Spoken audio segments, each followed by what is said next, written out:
Me friends and ఫ్యామిలీతో సరదాగా బయటకు వెళ్ళటానికి కారు లేదా అయితే వెంటనే ఈ నెంబర్కి కాల్ చేయండి. హాయ్ హలో నమస్తే, వెల్కమ్ టు సుమన్ టీవీ. ప్రస్తుతం మనతో ఉన్నారు మొమెంటమ్ ఇన్వెస్టర్ వినోద్ కుమార్ గారు. సార్తో మాట్లాడతాం. నమస్తే సార్. నమస్కారం అండి. సార్, మనం ఇప్పుడు ఎంత మనీ ఎర్న్ చేసినా కూడా ఎంతో కొంత సేవింగ్ అయితే చేయాల్సి వస్తుంది. మరి ఆ సేవింగ్ చేసిన దాన్ని ఒక ఇన్వెస్ట్మెంట్గా అయితే చేసుకోవాలి. మరి ఆ ఇన్వెస్ట్మెంట్ చేయాలి అంటే అది తొందరగా మనకి ఆ మనీ అనేది గ్రో అవ్వాలి అనుకుంటే బెస్ట్ ఇన్వెస్ట్మెంట్ ఆప్షన్ అంటే ఏం చెప్తారు? చాలా నాలెడ్జ్ ఉంది, చాలా ఇన్వెస్ట్ చేయడానికి చాలా స్టడీ చేయాలా, విషయాలు చాలా తెలుసుకోవాలి అని చాలా అపోహలో ఉంటాం. ఎస్. అంటే దాదాపు ఇన్ని సంవత్సరాలు మార్కెట్లో నాకు అర్థమైంది ఏంటంటే simple method of investment is the best method and to give the best returns. Yes. చాలా సంవత్సరాల తర్వాత నేను అర్థం చేసుకున్న విషయం, దాన్ని ఆచరణలో పెట్టే దాంట్లో ఉన్నాను. ఇప్పుడు ఆల్రెడీ స్టార్ట్ చేశాను, కంటిన్యూ అవుతుంది, దాన్ని ఇంకా ఇంప్లిమెంట్ చేస్తూ ఉన్నాను. ఎందుకు అంటే మనం ఎన్నో విషయాలు నేర్చుకుంటుంటాం, అర్థం చేసుకుంటాం, ఇందులో ఎంతో రిటర్న్స్ వస్తుంది అది అని చెప్పేసి ఆలోచన చేస్తుంటాం. మన సేవింగ్స్ ఉంటాయి, ఆ సేవింగ్స్ని ఇప్పటి వరకు చాలా ఘోరంగా పెట్టుబడులు పెట్టి, ఓకే భూమి పెట్టిన వాళ్ళకి, బంగారంలో పెట్టిన వాడికి, మంచి ఇండెక్స్లో పెట్టిన వాడికి ఎప్పటికీ మంచి రిటర్న్స్ వచ్చాయి, no doubt about it.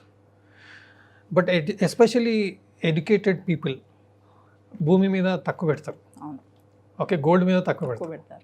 Okay, stock market మీద, ఐఫోన్స్ మీద, వీటి మీద ఎక్కువ పెడతారు. అవునా? బట్ స్టాక్ మార్కెట్ మీద పెట్టేటప్పుడు కూడా మల్టీ బ్యాగర్ అని అదని ఇదని చాలా వర్క్ చేస్తారు. అది నార్మల్ పీపుల్కి అంత ఈజీ కాదు. ఈవెన్ ప్రొఫెషనల్స్కి కూడా ఒక మంచి స్టాక్ని ఐడెంటిఫై చేయడం అనేది టఫ్. బట్ ఐడెంటిఫై చేసినా అది సక్సెస్ అవుతుంది అనేది 10లో 5, 4 ఛాన్స్ ఉంటుంది. అలాంటప్పుడు మనకు హై ప్రాబబిలిటీ సక్సెస్ వచ్చే ఇన్స్ట్రుమెంట్ ఏంటి? అందరికి కావాల్సింది ఏంటండి, నేను ₹1,00,000 పెడితే ₹1,00,00,000 రావాలి. మీరు అందరు కోరుకునేదే కదా, మనందరం కోరుకునేదే కదా. అది సింప్లెస్ట్ ఫామ్ ఏంటి అంటే ఇండెక్స్, ఈజియెస్ట్ ఫామ్. ఇంకోటి ఎస్ఐపి అంటారండి, మంత్లీ 10,000, మంత్లీ 20,000, ఇవన్నీ అయ్యే పనులు కావండి. నేను చేశాను, నాతోని అవ్వలేదు. దానికి ఎంతో లెబోరియస్ వర్క్ ఉంటుంది, ఐటీ రిటర్న్స్ ఉంటుంది, స్టేట్మెంట్లు ఉంటుంది, ఎక్కడో ఓసారి మనం పేమెంట్ చేయం, ఓసారి బౌన్స్ అవుతుంది, మళ్ళీ స్టేట్మెంట్ ఎక్కడుందో తెలీదు, హ్యూజ్ హెడేక్. సో నేను అన్ని మ్యూచువల్ ఫండ్స్ ఇవన్నీ తీసి పడేసాను. హెడేక్ ఎందుకంటే ఆ స్టేట్మెంట్స్ ఒకసారి ఈ ఫండ్లో ఇన్వెస్ట్ చేస్తాం, ఒకసారి ఆ ఫండ్లో ఇన్వెస్ట్ చేస్తాం, హెడేక్. అందుకనే సింపుల్గా స్టార్ట్ చేసింది ఏంటంటే ఈటీఎఫ్స్. దాదాపుగా ఇప్పుడు మీరు సెన్సెక్స్ విషయానికి వస్తే 1979లో 100 ఉండే, 2006లో అది 10,000 అయింది, ఇప్పుడు 2023లో అది 70,000 అయింది. అంటే అర్థం ఏంటంటే దీంట్లో ఇన్వెస్ట్మెంట్ చూడండి, 1979లో ₹100 నేను ఇన్వెస్ట్ చేస్తుంటే అది ఈరోజు 2023 అంటే దాదాపుగా 2020 44 ఇయర్స్ తర్వాత 70,000 అయింది. It is growing at 16% CAGR. What does this mean is, మనం ఏ ఇన్వెస్ట్మెంట్ చేసినా, ఒకవేళ నేను ఇండెక్స్ అని సజెషన్ ఇవ్వడం జరుగుతుంది, మీకు వేరే దొరికినా పర్వాలేదు, బట్ ఫార్ములా ఉండాల్సింది ఏంటంటే ఎవ్రీ 3 ఇయర్స్కి నా పెట్టుబడి డబల్ అవ్వాలి. ఖచ్చితంగా నాకు ఇందులో కనిపిస్తుంది, ఇందులో చేయగలను అని ఒక ధైర్యం ఉంది నాకు. ఎందుకంటే ఎప్పటికి ఎకానమీ గ్రో అవుతుంది. లాస్ట్ 49 ఇయర్స్లో ఎన్నో ప్రాబ్లమ్స్ చూసాం మనం. Okay, Harshad Mehta issue, Ketan Parekh issue, IT bubble, subprime issue, ఎన్నో ఇష్యూస్ వచ్చాయి. But still we have grown at 16% compounding, which works out around 3.5 ఇయర్స్లో డబుల్ అవ్వడం. మన amount compounding interest, compounding rate of రిటర్న్లో చూస్తాం. అంటే సెన్సెక్స్ అనేది మీకు 3 ఇయర్స్ 4 ఇయర్స్కి డబుల్ అయ్యే ఫెసిలిటీ ప్రొవైడ్ చేసింది. నేను 1979 నుంచి తీసుకుంటున్నాను. నేను ₹1,00,000 ఈరోజు ఇన్వెస్ట్ చేస్తే 2024లో 31 ఇయర్స్ తర్వాత 2055కి ₹1,00,00,000 అవుతుంది. సో మనం చేయాల్సింది ఏంటి, మార్కెట్ పడ్డప్పుడు లేదంటే కరెంట్ సిచ్యువేషన్లోనో ఫస్ట్ ₹1,00,000 జమ చేసుకోవాలి. మీ టార్గెట్ 10 కోట్లు అనుకోండి, 30 ఏళ్లలో మీరు అరేంజ్ చేసుకోవాల్సింది ఎంత, 10 కోట్లు కావాలి నాకు 31 ఇయర్స్ తర్వాత. సో నేను ఈరోజు అరేంజ్ చేసుకోవాల్సింది 10 లక్షలు. మనం చేయాల్సిన పని ఇది. సో వన్ టైం ఒకసారి ఇన్వెస్ట్ చేసేసాను అనుకోండి, ఇంకా హెడేక్ ఉండదు. లేదంటే ఎవ్రీ మంత్ 10,000 పేమెంట్ చేశానా, అమౌంట్ ప్రొవైడ్ చేశానా, చేయలేదా. మీరు ఎలాగైనా 1 ఇయర్కి మీరు మంత్లీ 10,000 అంటే 1 ఇయర్కి 1.2 lakhs. ఇన్స్టెడ్ 1 lakh అక్యుములేట్ చేసి ఆ 1 lakh వన్ టైంలో సెన్సెక్స్లో ఇన్వెస్ట్ చేయడం, ఇది one of the simplest method. But నాకు ఆల్మోస్ట్ 10 crores కావాలి. సో నేను 10 lakhs ఇన్వెస్ట్ చేయాలి, రైట్. ఇప్పుడు నేను 1 lakh ఫస్ట్ ఇన్వెస్ట్ చేశాను, మార్కెట్ పడ్డది, ఇంకో 1 lakh, ఇంకో 1 lakh, ఇంకో 1 lakh. So what you want after 31 years, first you check that. So formula ఏంటి, సెన్సెక్స్లో మనం ఇన్వెస్ట్ చేస్తే మీకు ఇలా రిటర్న్ వచ్చే అవకాశం ఉంది. ఏ అసెట్ అనేది తీసుకోండి, ఏ security, but surety is very high.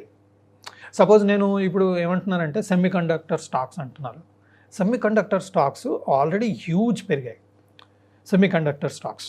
So ఆ స్టాక్స్ వాల్యుయేషన్ ఎక్స్పెన్సివ్ ఉంది, పెరుగుతుంది, నో ప్రాబ్లం. బట్ నేను చాలా ఎక్స్పెన్సివ్ లెవెల్స్లో తీసుకుంటున్నాను. అది అక్కడి నుంచి దీనిలో సెన్సెక్స్లో పెరుగుతుంది, అది ఫెయిల్ అవుతుందా లేదా తెలియదు. బట్ సెన్సెక్స్ గ్రో అయ్యే అవకాశం ఎక్కువ ఉంటుంది. మీకు సెన్సెక్స్లో ఇన్వెస్ట్ చేయాలన్నా కానీ అన్ని మ్యూచువల్ ఫండ్స్ వాళ్ళు మీకు ఈటీఎఫ్స్ ఇస్తున్నారు. I prefer to buy ETF, exchange traded fund. అంటే నేను సెన్సెక్స్ని డైరెక్ట్గా కొనేయచ్చు. అదే నేను మ్యూచువల్ ఫండ్కి ఇచ్చాను అనుకోండి, తను ఏం చేస్తాడు, ఇండెక్స్ ఫండ్ అంటే ఈ సెన్సెక్స్లో ఉన్న ఫండ్స్ అన్నింటిలో ఈక్వల్గా ఇన్వెస్ట్ చేస్తాడు, దానికి ఛార్జ్ చేస్తాడు. నాకు అక్కడ లాభం పోయింది. ఎందుకు, తనకు ఛార్జెస్ పే చేయాలి కదా, ఏఎంసీ ఛార్జెస్ ఉంటాయి కదా వాళ్ళది. అదంతా నేను ఎందుకు నష్టం చేసుకోవాలి. సపోజ్ డైరెక్ట్గా ఈటీఎఫ్స్ కొనుక్కుంటే నా డీమ్యాట్ అకౌంట్ ఉంటుంది, నాకు ఎప్పుడు అవసరం ఉన్నా నేను అమ్మేసుకోవచ్చు. రెండో ఫెసిలిటీ ఏంటి, నేను పెట్టిన పెట్టుబడికి ఓడి తీసుకోవచ్చు, షేర్స్ యాజ్ మార్జిన్ అని మన బ్రోకరే మన ప్లాట్ఫామ్ మీద ప్రొవైడ్ చేస్తారు. లెట్స్ సే నేను 10 లక్షలు ఇన్వెస్ట్ చేశాను, ఓకే. ఇంట్లో ఏదో అవసరం వచ్చింది, నా పర్సనల్గా రిక్వైర్మెంట్ ఉంది, ఒక 5 లక్షల రిక్వైర్మెంట్ ఉంది, ఓడి తీసేసుకుంటాను నేను, over draft are shares as margin పెట్టేసి ఇదే బ్రోకర్ దగ్గర తీసేసుకుంటాను. అదే నేను మ్యూచువల్ ఫండ్లో తీసుకున్నాను అనుకోండి, అతను స్టేట్మెంట్ తీసుకెళ్ళి అతనికి ఇచ్చి, నాన్న నాకు ఇది లోన్ ఇవ్వు, ఇది ఇవ్వు, అది ఇవ్వు అని చెప్పి అదంతా వాడి కాల్ చాలా వర్క్ ఉంటుంది. ఇదైతే ఆన్లైన్లో ఒకసారి ఇట్లా బటన్ నొక్కేసామంటే మీకు మార్జిన్ రిలీజ్ అవుతుంది, మీరు ఆటోమేటిక్గా ఆ 5 lakhsని ఉపయోగించుకోవచ్చు. అగైన్ రీపే చేసేయండి. మీ ఓడి ఫెసిలిటీ, ఓడీలో ఏంటంటే ఓవర్ డ్రాఫ్ట్లో ఏంటంటే మీరు ఎంతకాలం వాడుకుంటారో ఆ 5 lakhs అంతకాలంకే ఇంట్రెస్ట్ పడుతుంది. మీరు పర్సనల్ లోన్ తీసుకున్నారనుకోండి, మీరు వాడకపోయినా వాటికి ఇంట్రెస్ట్ పడుతుంది. సో ఈ ఈటీఎఫ్స్ని కొనేసుకొని long term. So simple formula, నా ఇన్వెస్ట్మెంట్ 100 times గ్రో అవ్వాలి. మీకు టైం ఫ్రేమ్ తక్కువ ఉందనుకోండి, ఇన్వెస్ట్మెంట్ ఎక్కువ చేసుకోవాలి. Simple logic. లేదండి నేను 1 lakh 1 crore కావాలనుకుంటున్నాను, 31 yearsలో మీరు అంటున్నారు, ఓకే. 31 అంటే ఒకసారి 35 అవ్వచ్చు, ఒకసారి 25 కూడా అవ్వచ్చు. ఎందుకంటే ఇప్పుడు మోడీ గారు చెప్తున్న విధానంలో చూస్తుంటే ఇండియా ర్యాపిడ్ గ్రోత్, ఇంకా ఇక్కడి నుంచి ఇంకా తిరుగులేదు అన్నట్టుగా స్పీడ్గా చెప్తున్నారు. సో 30 బిఫోర్ కూడా అయ్యే అవకాశం ఉంది, ఓకే. అది వర్కౌట్ అవ్వకపోతే 35-40 yearsకి కూడా అయ్యే అవకాశం. బట్ అవకాశం మాత్రం 100% ఉంది, 100% ఉంది. ఎందుకంటే Sensex is not an item which will go down, goes to zero. It will keep growing as India grows. India grow అవుతుంది అని మీకు నమ్మకం ఉంటే 100% సెన్సెక్స్ గ్రో అవుతుంది. Because stock market is a reflection of the economy growth. Simple formula. And సెన్సెక్స్లో layman కూడా invest చేయొచ్చు. మీకు ఫండమెంటల్స్ అవసరం లేదు, పీ రేషియో అవసరం లేదు, ఆర్ఓఈ అవసరం లేదు, ఏం అవసరం లేదు. ఇప్పుడు బంగారం ఎట్లా ప్రతి ఒక్కరు కొనాలంటే ఏముందండి బంగారం కొంటే నష్టం అయ్యేదే లేదని ఎవరైనా చెప్తారు. అలాగే సెన్సెక్స్ కూడా అదే. సో లేమ్యాన్ టర్మ్స్లో మనం సెన్సెక్స్, నిఫ్టీ సెక్టర్ ఇండైసెస్ అంటాం. నిఫ్టీ ఐటీ, నిఫ్టీ ఫార్మా ఇలాంటివి అన్నీ ఉంటాయి. మనం సెలెక్ట్ చేసుకున్నాం అనుకోండి, మంచి రిటర్న్స్ వచ్చే అవకాశం ఉంటుంది. కాబట్టి మీరు దీన్నే ఎస్ఐపి అనుకోండి, ఎవ్రీ మంత్ చేసే బదులు మార్కెట్ పడ్డప్పల్లో ఇన్వెస్ట్ చేయండి, బెటర్ రేట్లో మీకు వస్తుంది. మీకు ఏఎంసీ ఛార్జెస్ కూడా ఉండవు, ఓన్లీ ఈటీఎఫ్ ట్రాన్సాక్షన్ ఛార్జెస్ మాత్రమే ఉంటుంది, అది నామినల్. సో అది ఇన్వెస్ట్ చేసుకుంటే వెళ్ళండి, మీకు హై రిటర్న్స్ వస్తుంది. మీరు ప్రాఫిట్ బుక్ చేయాల్సిన అవసరం లేదు. మీరు మధ్యలో ఎప్పుడు కావాలన్నా ఓవర్ డ్రాఫ్ట్ ఫెసిలిటీ ప్రొవైడ్ చేసుకోండి, అమౌంట్ వాడుకోండి, దానికి కాస్త ఇంట్రెస్ట్ అవుతుంది, పే చేయండి, ఓవర్ డ్రాఫ్ట్ క్లోజ్ చేయండి, మీ ఇన్వెస్ట్మెంట్ అలాగే పెరుగుతూ ఉంటుంది. ఎక్సలెంట్ ఇన్వెస్ట్మెంట్ అండి. లేమన్ టర్మ్స్లో ఇది బెస్ట్ ఇన్వెస్ట్మెంట్. మీరు వేరే పెద్దగా ఆలోచించాల్సిన అవసరం లేదు. ఈ పీ రేషియో ఏంటి, ఆర్ఓఈ ఏంటి, గోల్డ్ కొనాలా, సిల్వర్ కొనాలా, అది సెమీ కండక్టర్లో పెట్టాలా, ఈవీలో పెట్టాలా, ఆవీలో పెట్టాలా, ఏం అవసరం లేదండి. ఇది simplest form and the best form to invest. And I'm doing this. Thank you sir. Thank you. Suman టీవీలో మీ పర్సనల్ అండ్ బిజినెస్ ప్రమోషన్స్ కోసం కింది నెంబర్కి కాంటాక్ట్ చేయండి.